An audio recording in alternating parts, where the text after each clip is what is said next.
Сәлем оқушылар, қалдарың қалай? Менің бүгінгі видеом физика пәнінен формулаларды оңай жаттау әдістері деп аталады. Сендермен бірге Зәуре Әлайдарқызы. Ал ендеше бастайық. ұбт-ның басталуына санаулы ғана күндер қалды. Кейбір оқушыларымыз әлі ұйықтап жүр. Ал кейбір оқушыларымыз күндіз түні дайындалуда. Кейбір оқушыларымыз ұбт-ға ұялы телефон қалай алып кірсем екен деп жоспар құрып жүрсе, ал кейбір оқушыларымыз шпаргалка жазумен әлек. Соңғы екі амалды қолдануға мүлдем кеңес бермес едім. Өйткені бұл амалдар біріншіден қауіпті, екіншіден бекерге уақыттарыңды жоғалтады.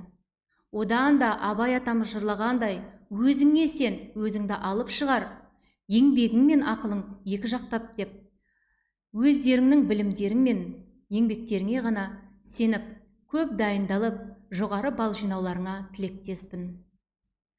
Бүгінгі менің әдістерім сендерге аз ғана күннің ішінде физика пәнінен көптеген формула, яғни бір аптаның ішінде 200 формула жаттауға көмектеседі. Сенбей отырсыңдар ма? Олай болса, менімен бірге жасап, айтқанымды орындап, үйде осы жұмыстарды орындап, қайталап, әдіс-тәсілдерді орындайтын болсаң, міндетті түрде арманыңа жетесің. Бірінші әдіс ережелер арқылы жаттау. 7-ші сыныптан бастап біз қаншама ережелермен таныстық. Мына бір ережеге назар аударайық. Денелердің өзара әсерлесу күші олардың массаларының көбейтіндісіне тура пропорционал, ал ара қашықтығының квадратына кері пропорционал. Бұл қандай заң? Әрине, Исаак Ньютонның бүкіл әлемдік тартылыс заңы. Бұл заңды білген оқушы кейінгі формуланы жаттауға да мүлдем қиналмайды. Вакуумда орналасқан екі нүктелік зарядтың өзара әрекеттесу күші олардың зарядтарының көбейтіндісіне тура пропорционалды, ал ара қашықтығының квадратына кері пропорционал. Бұл қандай күш? Кулон күші. Міне балалар, енді иіндіктің күш моментіне назар аударайық. Денеге әрекет ететін күштің өз иініне көбейтіндісі күш моменті деп аталады. Міне формуласы да М тең Ф-д. Келесі формула. Дененің кинетикалық энергиясы оның массасына және жылдамдығының квадратына тура пропорционал. Бұл қандай энергия? Кинетикалық энергия. Ой, ереже жаттап жүреміз ба деп жатқан шығарсыңдар кейбірің. Егер ұнамаса, келесі әдіске өтейік. Келесі әдіс логика арқылы жаттау. Егер сен ұшқыр ойлы болсаң, физика заңдылықтарын өмірмен ұштастыра білсең, заңдылықтарды өмірде қолдана білсең, бұлай формулаларды оп-оңай жаттап алуыңа болады. Бірінші суреттегі екі қыз баяу, аз жылдамдықпен жүріп келеді. Сәйкесінше олардың жүріп өткен қашықтығы өте аз.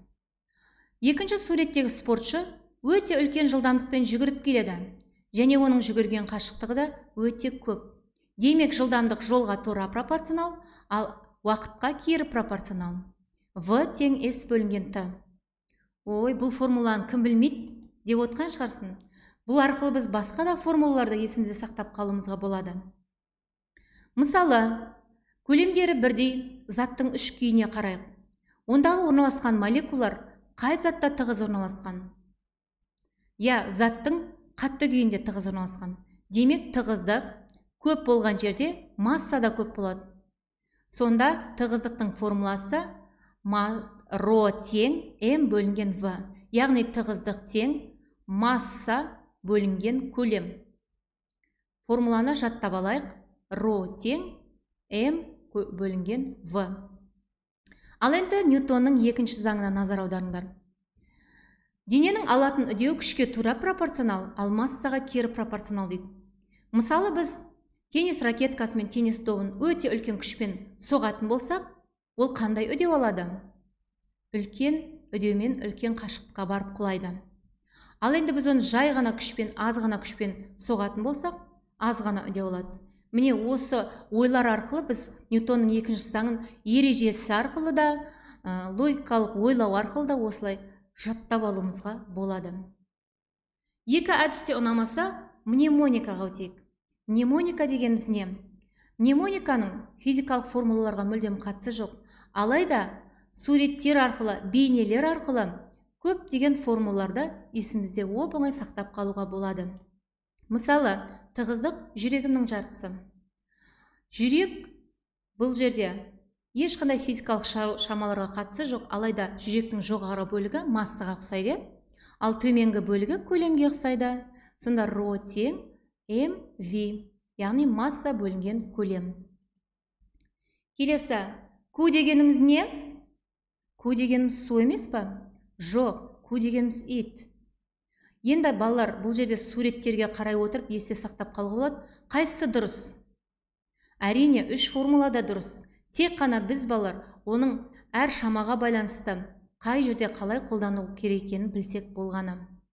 Бірінші формула сыйымдылық пен кернеуге байланысты зарядтың формуласы, екіншісі молекулалар саны мен зарядталған бөлшектердің саны мен элементар зарядтың көбейтіндісі, үшіншісі ток күші мен уақытқа байланысты зарядтың формуласы. Келесі, Фарадей заңын ойлағанда көз алдарыңа үлкен алып китті елестетіңдер. Сонда М тең кит, яғни бұл жерде Фарадей заңын осы сурет арқылы оп-оңай жаттап алуымызға болады. Ток күшінің қуатының формуласы P тең I. P дегенде сендер полицияның машинесін өте үлкен жылдамдықпен дабыл қағып келе жатқан көз алдарыңа елестетіңдер. Елестеттік па? Ол қалай жүріп келеді? Әрине, иу деген дыбыс шығарып келеді. Сонда P тең iu, яғни бұл токтың қуатының формуласы P тең iu. Жаттап алдық қой? Зарядтар орын ауыстырылған атқарылған жұмыс A тең Q. Аққу, яғни аққу бейнесіндегі формула деп есте сақтап қалсаңдар, тіптен оңай болады.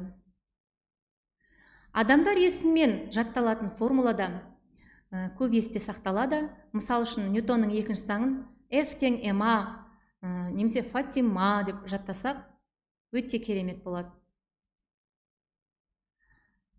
Американдық аспаз Анкл Бенстің жасаған тағамы әлем бойынша танымал. Оның дәмі тіл үйреді.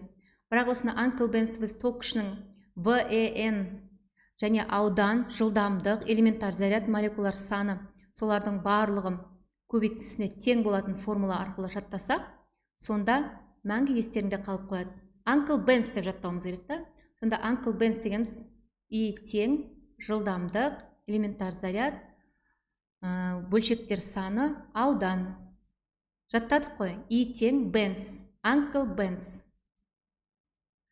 Ампер күші Владимир Ильич Ленин деп жаттасаңдар, жақсы естерінде қалады. Бұл кісінің бұл формулаға қатысы мүлдем жоқ, алайда есте сақтау үшін тиімді деп ойлаймын. Тарихта ерекше із қалдырған көсем Кеңес одағын құруға үлес қосқан қайраткер. Бірақ біз осы формуланы осы кісінің есімімен жаттасақ, өте тиімді болады. Магнит ағына F тең Ли. Фрэнкис Ли, F тең Ли. Фрэнкис Ли магнит ағына. Яғни танымал актердің есімімен жатталған формула жақсы есте қалады деп ойлаймыз.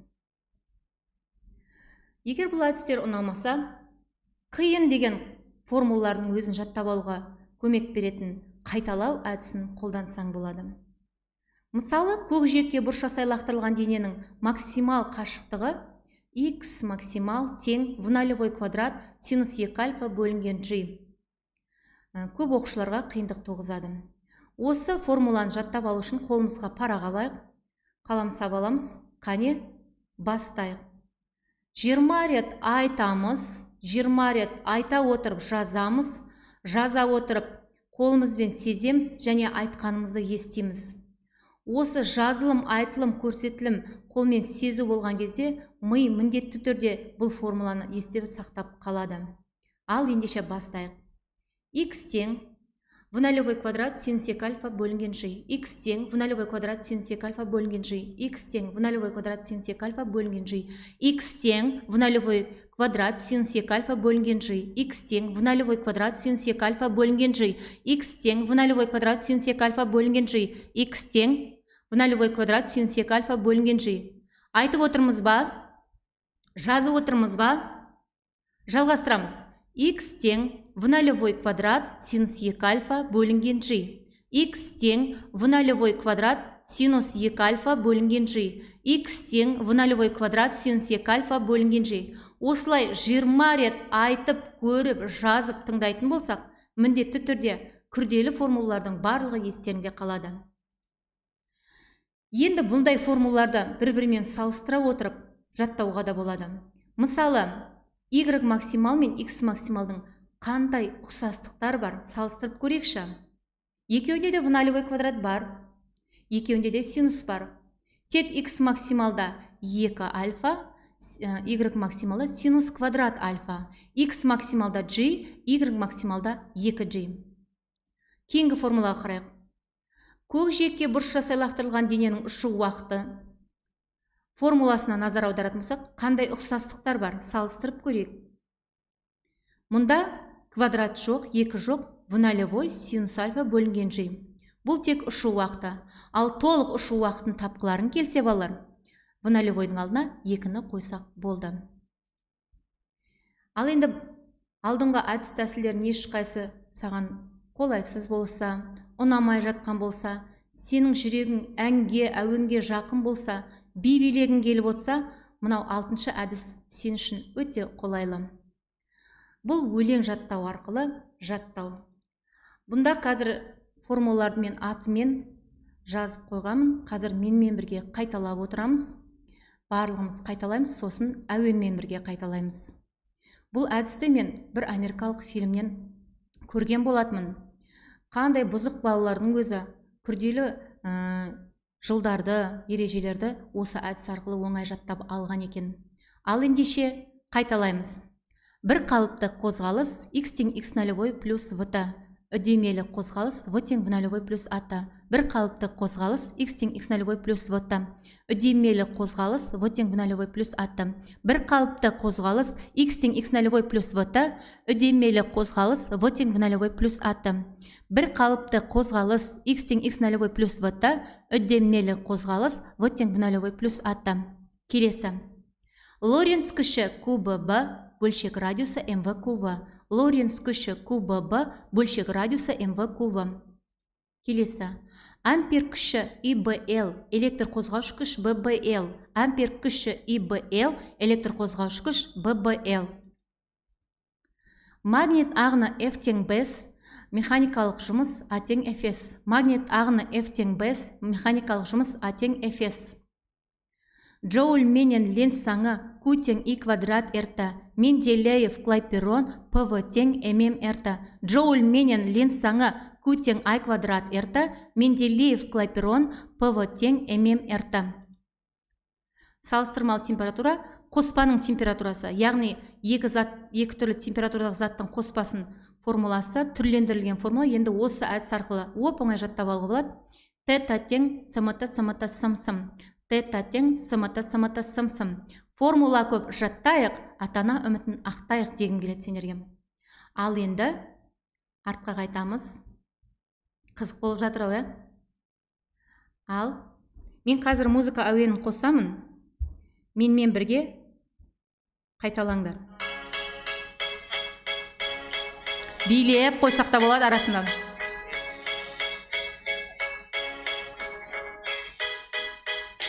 Бір қалыпты қозғалыс x тең x нолевой плюс v-ті. Бір қалыпты қозғалыс x тең x нолевой v-ті. Үдемелі қозғалыс v тең v нолевой плюс a-ті. v тең v нолевой плюс a-ті. Үдемелі қозғалыс v тең v нолевой плюс a-ті. Бір қалыпты қозғалыс x тең x нолевой плюс v-ті. Үдемелі қозғалыс v тең v нолевой плюс a-ті. Үлгере алмай жатырмыз ба?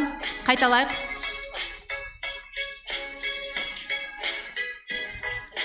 Бір қалыпты қозғалыс x тең x нолевой плюс v-ті. Бір қалыпты қозғалыс v тең v нолевой плюс v-ті. Үдемелі қозғалыс v тең v нолевой плюс a-ті. Үдемелі қозғалыс v тең v нолевой плюс a-ті.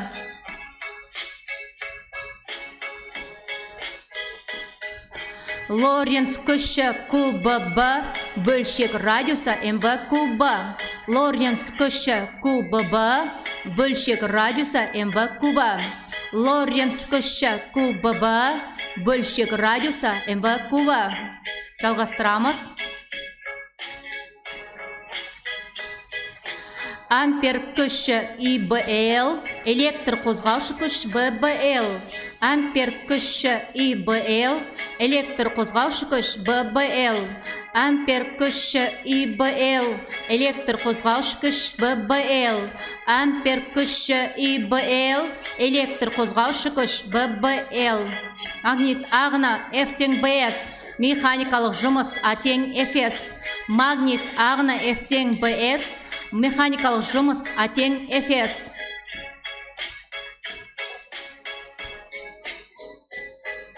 Джоуль менен Ленц заңы Q тең I квадрат РТ. Менделеев Клайпейрон ПВ тең ММ РТ. Джоуль менен Ленц заңы Q тең I квадрат РТ. Менделеев Клайпейрон ПВ тең ММ РТ. Тета тең сымыта сым-сым. Тета сымыта сым-сым. Формула көп жаттайық, атана үмітін ақтайық. Дегім келет. Енді бұл әдіс ұнамауы мүмкін емес, бірақ кейбіреулерге ұнамауы мүмкін. Енді келесі әдісіміз сигналдық тірек әдісі. Ал оқушылар, бұл әдіс алдын студенттер қолданған әдіс екен. Бұл әдіс арқылы 3 күнде Қытайдың 200-ге жуық иероглифтерін жаттап алған екен. Ал енді қазір біз бүгінгі өткен танысқан формулаларымызды осы әдіспен бір-біріміз тексеріп көрейік. Бұл әдісті сендер сыныптастарыңмен, достарыңмен қолдансаңдар болады. Кішігірім стикерге бір бетіне формуланың атын, екінші бетіне формула жазып, үнемі көрсетіп отыратын болсаңдар бір-бірлеріне, және қайталап отыратын болсаңдар, 3 күнде 200-ге жуық формуланы жаттап алуларыңа болады екен. Ал біз танысқан бүгінгі формуламыз бүкіл әлемдік тартылыс заңы қалай жазылады? Жазайық. Бүкіл әлемдік тартылыс заңы. Жазып болдық па? Ал ендеше байқап көрейік. Салыстырыңдар. Дұрыс па екен? Жарайсыңдар. Ампер күші қалай жазылады? Ампер күші жазып болған болсақ, тексереміз. Келесі, көкжиекке бұршасай лақтырылған дененің максимал ұшу қашықтығы. X максимал, жазамыз. Жаңа менімен бірге қайталаған оқушылар, жазған оқушылар бірден жазып қойды деп ойлаймын. Жазып болдық па? Салыстырып көрейік. Ал келесі бетке өтеміз. Джоуль Ленц заңын көрейікші, қане, есімізге түсіріп. Жаңа әуеннің ішінде болды бұл. Жазып болсақ тексереміз. Лоренц күшін есімізге түсіріп көрейік. Лоренц күші. Ал тексереміз. Көкжиекке бұршасай лақтырылған дененің максимал ұшу биіктігі. Y максимал. Салыстырмалы түрде жаттаған болатынбыз. Тексеріп көрейік, дұрыс па екен? Жарайсыңдар. Келесі. Үдемелі қозғалыстың жылдамдығының формуласы. Одан басталады, қане, жазамыз. Жазып болған болсақ, тексеріп көрейік. Менделеев Клайпейрон теңдеуі. Есімізге түсіріп жазайық. Және дұрыс жауаппен салыстырып көрейік. Жарайсыңдар. Электр қозғаушы күші. Керемет. Міне балалар, біз бірнеше формулаларды жаттап алдық. Бұл жай ғана аз уақыт ішінде болып отыр. Ал егер сен шын мәнде кірісіп, күнделікті дайындалатын болсақ, бұдан да көп формула жаттап алуларыңа болады. Бұл формулаларды тағы да жаттап алудың оңай әдісі осы формулаларды пайдалана отырып көптеген есептер шығару. Егер есепті шығара берсек, формула міндетті түрде есімізде қалады. Мен сендерге келесі алдымыздағы болатын ОБТ-да жоғары балл жинап, өзіңнің аңсаған оқу орныңа грант иегері болып түсіп кетуіңе тілектеспін. Егер менің бүгінгі видеом ұнаса, лайк басып, комментария жазыңдар. Және менің парақшама тіркеліп, жазылыңдар. Келесі формула түрлендіру сабағына міндетті түрде қатысыңдар.